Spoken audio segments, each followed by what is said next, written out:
J-Drone here. This is the Quadrone Pro Cam, which we've already distinguished. The camera is nothing close to pro, so we've stuck a Pro Cam on this. The Black Aviax has an excellent camera, and it doesn't quite fit exactly. It kind of sticks out the back, so we're just going to take a little bit of Velcro and secure it. And that'll probably do away with any type of jello too, because it'll be very stable. And you can see we're out in the field now. I have that Velcro on it, and this button that my thumb's on is to take video. You hold it, long hold will take video, quick push will take picture. And despite this not being the stock cam, it will this controller will control this good camera that's on it. And we'll show you what the camera's seeing. It's very stable.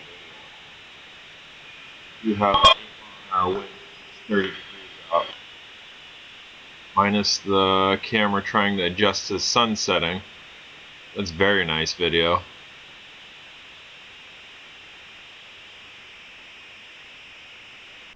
What we're overlooking is what I call the abyss. And this thing is a very smooth flyer. And that was a good catch. I just wanted to stop it and then restart video.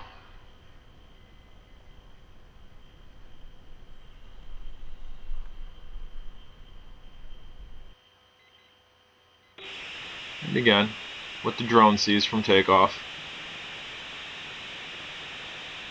Very smooth. This quadcopter flies very nicely. The throttle is very responsive, just as well as the yaw. And you can see I have it up there. I haven't done an altitude test on this. It says it can go up to, I believe, 330 feet.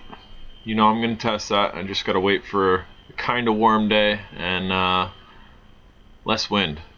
I mean, actually I don't got to wait for warm, I got to wait for less wind. I tried doing an altitude test today, probably around 3 o'clock, and 11-mile-an-hour wind. Didn't fare out too well. Kind of had to fight the wind and really didn't get up too high. And there's me all the way down there. Very crisp video. I don't know why the company that named this the Pro Cam did not put a good camera on it. I mean, this one off the Black Aviax isn't breaking the bank type camera. It was stock for the model that I received. But they should have had it on the quote-unquote Pro Cam. Because all in all, this, I say it again, an excellent smooth flyer. The shell is the same as the Strikers, but as I made the comparison between an older model car and a brand new vehicle's transmission, this is smooth. This is like a brand new vehicle.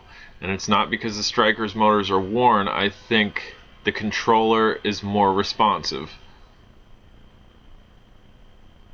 I think when you throttle up on this just slightly, it's going up just slightly. With the Striker, if you throttle up just slightly, I think it's going up a bit more than that.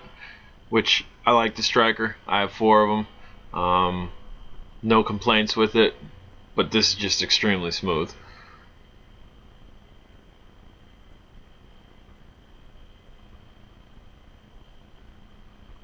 The wind that I do have is affecting this none. I do have this in the highest speed setting or your advanced level setting. I believe there is only 2 on this, and that's what I'm flying in.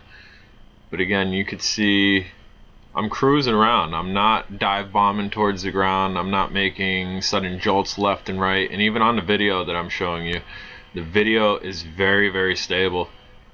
There's 0 jello in it. You're not getting shaky or bouncy movement from the camera.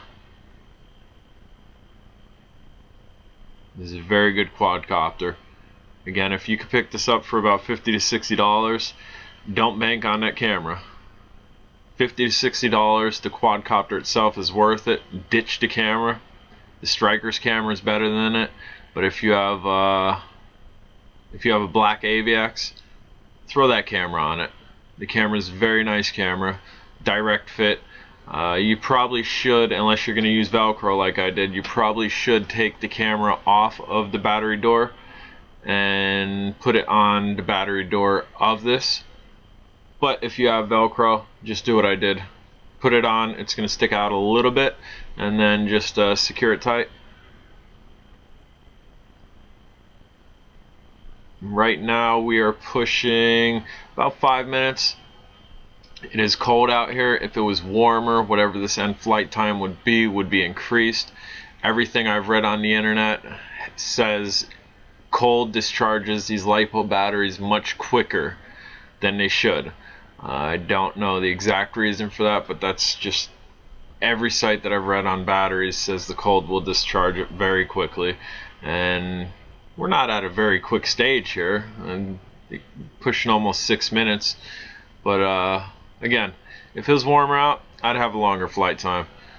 But my fingertips are pretty cold right now, so I'm actually anticipating those lights to start blinking so I can grab this, try to catch it, and head on home.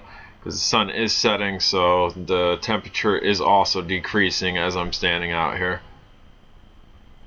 Such a smooth flyer.